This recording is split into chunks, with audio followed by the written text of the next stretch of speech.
हैं 41वां नंबर का practice set, जो कि आरपीएफ कांस्टेबल का 19 फरवरी 2019 का द्वितीय पाली का पेपर है। और इसके पहले हम 40 प्रैक्टिस सेट देख चुके हैं फ्रेंड्स। आज हमारा 41वां नंबर का प्रैक्टिस सेट है, जो कि हमारा आज का अंतिम प्रैक्टिस सेट होने वाला है। तो आइए हम इसके क्वेश्चन आंसर देखते हैं। क्वेश्चन नंबर 1 देखते हैं। हाँ, और जिस किसी को भी पीडीएफ चाहिए वह रोशनी विद स्टडी चैनल सर्च करके देख सकते हैं। उस पे सबको टेस्ट जो पीडीएफ है वह मिल जाएगी टेलीग्राम पे। क्वेश्चन नंबर 1 देखते हैं फिर आज हम 41वें नंबर सेट का।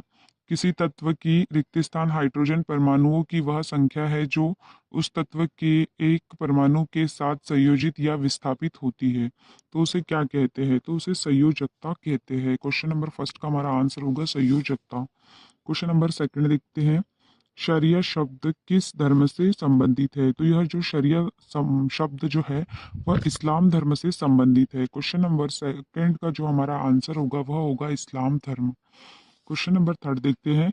रियो ओलंपिक 2016 में पुरुष वॉलीबॉल में निम्नलिखित में से विजेता देश कौन सा था? तो विजेता जो देश था वह ब्राजील देश था 2016 में रियो ओलंपिक में। क्वेश्चन नंबर रियो ओलंपिक जो था वह ब्राजील में हुआ था। क्वेश्चन नंबर 3 का हमारा आंसर हो गया ब्राजील। क्वेश्चन नंबर 4 देखते हैं। अटल पेंशन योजना कब शुरू की गई थी? तो अटल पेंशन जो योजना है वह 2015 में शुरू की गई थी। क्वेश्चन नंबर 4 का हमारा आंसर हो जाएगा 15। क्वेश्चन नंबर 5 देखते हैं। राष्ट्रीय आरोग्य निधि की स्थापना रिक्त स्थान वर्ष में की गई थी, तो किस वर्ष की गई थी? तो यह 1997 में की गई थी। क्वेश्चन नंबर 5 का आंसर होगा हमारा 1997। क्वेश्चन नंबर 6 देखते हैं। प्रसिद्ध विश्वनाथ ज्योतिर्लिंग मंदिर रिक्त स्थान में स्थित है, तो ये जो प्रसिद्ध विश्वनाथ ज्योतिर्लिंग जो मंदिर है वह उत्तर प्रदेश राज्य में स्थित है। क्वेश्चन नंबर 6 का हमारा आंसर हो जाएगा उत्तर प्रदेश। क्वेश्चन नंबर 7 देखते हैं फ्रेंड्स। प्रधानमंत्री सुरक्षा बीमा योजना की सदस्यता के लिए कितने आयु वर्ग की पात्रता होती है? तो जो प्रधानमंत्री सुरक्षा बीमा योजना है उसमें 18 वर्ष से 70 वर्ष के बीच के लोगों की पात्रता है। तो क्वेश्चन नंबर 7 का जो हमारा आंसर हो जाएगा वह हो जाएगा फर्स्ट। क्वेश्चन नंबर 8 देखते हैं। बर्फ को जल में परिवर्तित करने के लिए आवश्यक ऊष्मा की मात्रा को कहा जाता है, तो इसे क्या कहा जाता है? तो इसे हम देखते हैं क्या कहा जाता है। बर्फ के संलयन फ्यूजन की गुप्त ऊष्मा कहा जाता है। तो क्वेश्चन नंबर 8 का जो हमारा आंसर हो जाएगा वह हो जाएगा फोर्थ। Question number 9। रिक्त स्थान एक हिमालयी नदी है, तो हिमालयी नदी जो है इसमें वह ब्रह्मपुत्र नदी है। क्वेश्चन नंबर 9 का आंसर हो जाएगा हमारा 1। क्वेश्चन नंबर 10 देखते हैं। प्रसिद्ध यात्री निकोलो कॉन्टी किस देश के थे? तो यह इटली देश के थे। क्वेश्चन नंबर 10 का हमारा आंसर हो जाएगा इटली। Question number 11। भारत के राष्ट्रीय अभिलेखागार की देखभाल कौन सा मंत्रालय करता है? तो यह क्वेश्चन नंबर 11 का जो हमारा आंसर हो जाएगा वह होगा वो संस्कृति मंत्रालय। क्वेश्चन नंबर 11 का हमारा आंसर हो जाएगा सेकंड, संस्कृति मंत्रालय। Question number 12। राज्यसभा की अधिकतम सदस्य संख्या कितनी होती है? तो राज्यसभा में जो है वह संख्या पूछी गई है तो वह होती है अधिकतम 250। क्वेश्चन नंबर 12 का हमारा आंसर हो जाएगा 250। क्वेश्चन नंबर 13 देखते हैं। निम्नलिखित में से कौन सा एक जटिल संवहनीय ऊतक है? तो जटिल संवहनीय जो ऊतक है वह होगा हमारा क्वेश्चन नंबर 13 का आंसर फ्लोएम। क्वेश्चन नंबर 13 का आंसर हो जाएगा फ्लोएम। क्वेश्चन नंबर 14 देखते हैं। राजनीतिक विज्ञान में PIL शब्द का पूर्ण रूप क्या है? तो PIL पूछा गया है यहाँ पर। PIL का जो पूर्ण रूप है वह है, क्वेश्चन नंबर 14 का जो हमारा आंसर हो जाएगा वह हो जाएगा public interface litigation. Public interest litigation, इसे PIL जो है उसे जनहित याचिका भी कहा जाता है। क्वेश्चन नंबर 14 का हमारा आंसर हो जाएगा थर्ड। क्वेश्चन नंबर 15 देखते हैं। वर्ष 1859 और 60 में नील विद्रोह में बंगाल के किसानों ने रेगिस्तान फसल उगाने से इनकार कर दिया था। तो कौन सी फसल उगाने से इनकार कर दिया था और कौन सा विद्रोह हुआ था? उस टाइम नील विद्रोह हुआ था और नील की फसल उगाने से ही इनकार कर दिया गया था। नील की फसल को इंडिगो नाम से भी जाना जाता है। तो क्वेश्चन नंबर 15 का हमारा आंसर हो जाएगा इंडिगो नील। क्वेश्चन नंबर 15 जो था उसकी बात चल रही थी। क्वेश्चन नंबर 15 बिल्कुल भी नहीं दिख रहा था, सॉरी। तो क्वेश्चन नंबर 15 जो नील विद्रोह था वह नील क्वेश्चन नंबर 15 फिर से पढ़ देती हूँ। 1859 और 60 में नील विद्रोह में बंगाल के किसानों ने रेगिस्तान फसल उगाने से इनकार कर दिया था। तो उन्होंने इंडिगो या नील फसल को उगाने से इनकार कर दिया था। तो क्वेश्चन नंबर 15 का हमारा आंसर हो जाएगा इंडिगो नील। क्वेश्चन नंबर 16 देखते हैं। मानव आंख में दृश्य पटल पर आंखों के पीछे बनने वाले किस आकृति का निर्माण होता है? तो किस आकृति का निर्माण होता है? तो यह रेटिना जो होगा इसका आंसर हो जाएगा। क्वेश्चन नंबर जो है 16 उसका आंसर हो जाएगा रेटिना द्वारा। क्वेश्चन नंबर 17 देखते हैं फ्रेंड्स।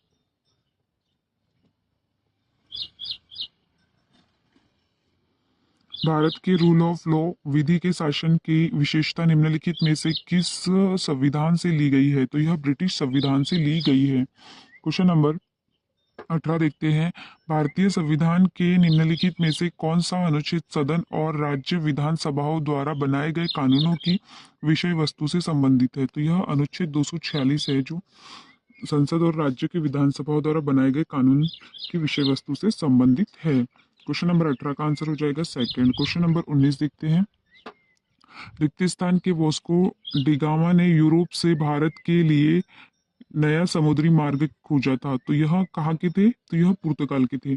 तो पुर्तगाल के वास्को डिगामा ने यूरोप से भारत के लिए नया समुद्री मार्ग की खोज की थी। क्वेश्चन नंबर 19 का आंसर हो जाएगा पुर्तगाल। Question number 20।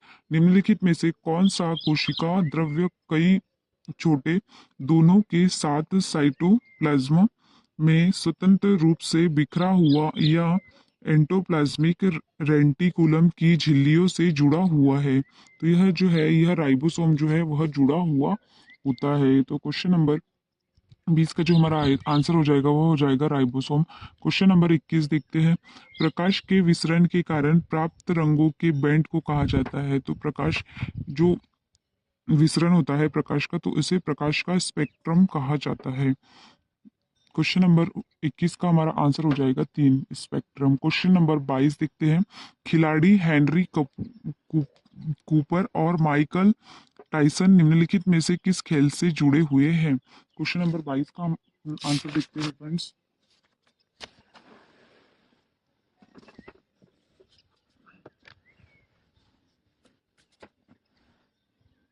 तो यह मुक्केबाजी से संबंधित है। क्वेश्चन नंबर 22 का आंसर हो जाएगा मुक्केबाजी। Question number 22। भारत में संघ लोक सेवा आयोग के पहले अध्यक्ष कौन थे? तो भारत में संघ लोक सेवा आयोग मतलब यूपीएससी के पहले अध्यक्ष पूछे पूछे जा रहे हैं यहाँ पर। तो यह थे sir Ross Borkar. Question number 26 का आंसर हो जाएगा 3। क्वेश्चन नंबर 24 देखते हैं। हिमालय की सर्वाधिक उत्तरी सीमा को रिक्तिस्तान के रूप में जाना जाता है। तो इसे महान हिमालय के रूप में जाना जाता है। महान हिमालय को जो है हिमाद्री भी कहा जाता है। Question number 25।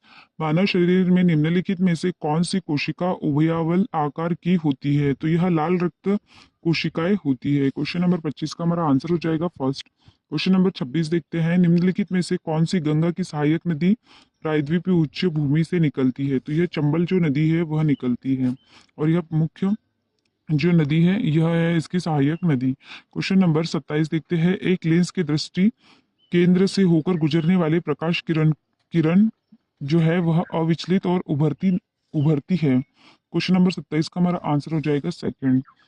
अविचलन विचलन उभरती है। Question number 28। वर्ष 1938 में किसकी अध्यक्षता में राष्ट्रीय योजना समिति की अध्यक्षता की गई थी? तो यह अध्यक्षता जो की गई थी यह जवाहरलाल नेहरू द्वारा की गई थी। राष्ट्रीय योजना समिति की स्थापना की गई थी तो यह जवाहरलाल नेहरू द्वारा की गई थी। यहाँ राष्ट्रीय योजना आयोग की बात की गई है तो इसके अध्यक्ष जो थे प्रधानमंत्री ही होते हैं।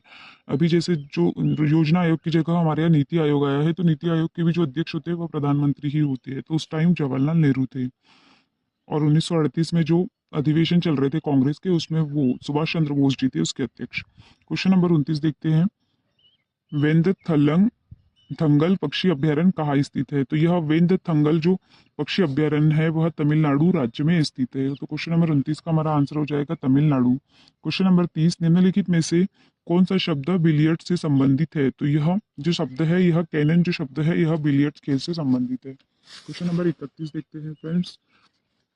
क्वेश्चन नंबर 31, वर्ष 1922-23 में स्वराज पार्टी के पहले अध्यक्ष कौन थे? तो पहले जो अध्यक्ष थे वह चित्तरंजन दास थे। क्वेश्चन नंबर 32, सनराइज इंडस्ट्री को क्या कहते हैं? सनराइज इंडस्ट्री जो उभरते हुए उद्योग होते हैं उसे कहा जाता है सनराइज इंडस्ट्री। क्वेश्चन नंबर 33, निम्न में से किसको शुष्क बर्फ के नाम से जाना जाता है? तो शुष्क बर्फ के नाम से ठोस कार्बन डाइऑक्साइड को जाना जाता है।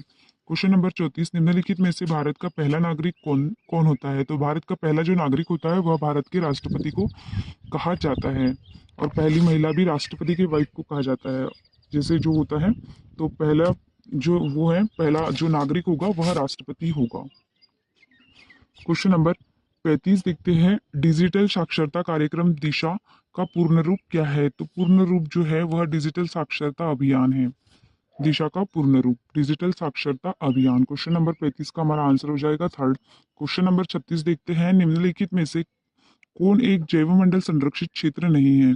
तो यह जो है नंदा देवी, नौकरेक और मन्नार की खाड़ी, यह सब जैवमंडल संरक्षित क्षेत्र है, जबकि दांचीग्राम जो है यह जैवमंडल आरक्षित क्षेत्र नहीं है। क्वेश्चन नंबर 37 देखते हैं, निम्नलिखित में से कौन सी संधि प्रथम आंग्ल मराठा से संबंधित थी? तो यह सालबाई की संधि थी। क्वेश्चन नंबर 37 का हमारा आंसर हो जाएगा सालबाई की संधि। क्वेश्चन नंबर 38 देखते हैं फ्रेंड्स, निम्नलिखित में से कौन सा एक कर राजस्व नहीं है? कर राजस्व है, सॉरी, कर राजस्व है पूछा गया है, तो इसमें आयकर जो है ये एक कर राजस्व है। क्वेश्चन नंबर 39 देखते हैं, भारत का वास्तविक अधिशासी है? तो भारत का जो वास्तविक अधिशासी जो होता है वह प्रधानमंत्री होता है। क्वेश्चन नंबर 39 का आंसर हो जाएगा एक। क्वेश्चन नंबर 40 देखते हैं, रात्रि आकाश में चमकने वाली समस्त पिंडों को कहा जाता है? तो समस्त पिंडों को जो कहा जाता है वह क्वेश्चन नंबर 40 का हमारा आंसर हो, जिसे खगोलीय पिंड कहा जाता है। क्वेश्चन नंबर 40 का आंसर हो जाएगा खगोलीय पिंड। क्वेश्चन नंबर 41, निम्नलिखित में से किस खेल में किसी प्रतिद्वंदी को पटखनी देकर रखने के लिए अंक दिए जाते हैं? तो यह कुश्ती में दिए जाते हैं। क्वेश्चन नंबर 42 देखते हैं, रिक्त स्थान, दुनिया में हीरे का सबसे बड़ा उत्पादक देश है? तो हीरे का जो बड़ा उत्पादक देश है वह ऑस्ट्रेलिया है। क्वेश्चन नंबर 43, संविधान सभा की पहली बैठक के अस्थायी अध्यक्ष कौन थे? तो अस्थायी जो अध्यक्ष थे वह सच्चिदानंद सिन्हा थे। क्वेश्चन नंबर 44 देखते हैं, स्कीट और पिस्तौल शब्द किस खेल से जुड़े हैं? तो यह शूटिंग खेल से जुड़े हुए हैं। क्वेश्चन नंबर 45, भारतीय ओलंपिक संघ के संस्थापक अध्यक्ष कौन थे? तो यह सर दारोबाजी टाटा थे। क्वेश्चन नंबर 45 का आंसर हो जाएगा सेकंड। क्वेश्चन नंबर 40 देखते हैं फ्रेंड्स, निम्नलिखित में से भारतीय संविधान की कौन सी अनुसूचित क्षेत्रों के प्रशासन और नियंत्रण से संबंधित है? तो यह अनुसूची 5 है। क्वेश्चन नंबर 46 का आंसर हो जाएगा हमारा अनुसूची 5। क्वेश्चन नंबर 47 देखते हैं, निम्नलिखित में से कौन लक्षद्वीप और शांति, प्रगति और अच्छी सरकार के लिए कानून बना सकता है? तो यह राष्ट्रपति बना सकते हैं। यहाँ लक्षद्वीप मतलब लक्षद्वीप की बात की गई है। क्वेश्चन नंबर 47 का आंसर हो जाएगा हमारा थर्ड। क्वेश्चन नंबर 48 देखते हैं, किसने गांधी से चंपारण में किसानों की समस्या पर ध्यान देने का अनुरोध किया था? तो यह राजकुमार शुक्ल ने किया था। क्वेश्चन नंबर 48 का आंसर हो जाएगा हमारा राजकुमार शुक्ल। क्वेश्चन नंबर 49, मानसूनी हवाएं प्रकृति की होती है? तो यह कौन से प्रकृति की होती है? क्वेश्चन नंबर 49 का जो हमारा आंसर, तो इसका जो हमारा आंसर होगा वह होगा स्पंदमान प्रकृति की हवाएं होती है। क्वेश्चन नंबर 50, निम्नलिखित में से कौन सी एक प्राकृतिक वातावरण नहीं है? तो यह उपवन जो है यह प्राकृतिक प्राकृतिक वातावरण नहीं है। तो यहाँ पर हमारे जीके के 50 क्वेश्चन कंप्लीट होते हैं फ्रेंड्स आरपीएफ कांस्टेबल के, और आज हमारा जो ये अंतिम प्रैक्टिस सेट था 41 यहाँ पर समाप्त होता है। और आज का आपका होमवर्क का क्वेश्चन है फ्रेंड्स कि नीति आयोग के जो अध्यक्ष है वह कौन है? और इसका आंसर आप कमेंट्स बॉक्स में बताएंगे। और आप लोगों को अच्छी क्लास लगी हो तो प्लीज़ चैनल को लाइक सब्सक्राइब और कमेंट्स कीजिएगा। Thank you friends. Thank you friends. धन्यवाद आप सबका। जय हिंद। मिलते हैं बहुत जल्द नेक्स्ट वीडियो में। जय हिंद फ्रेंड्स।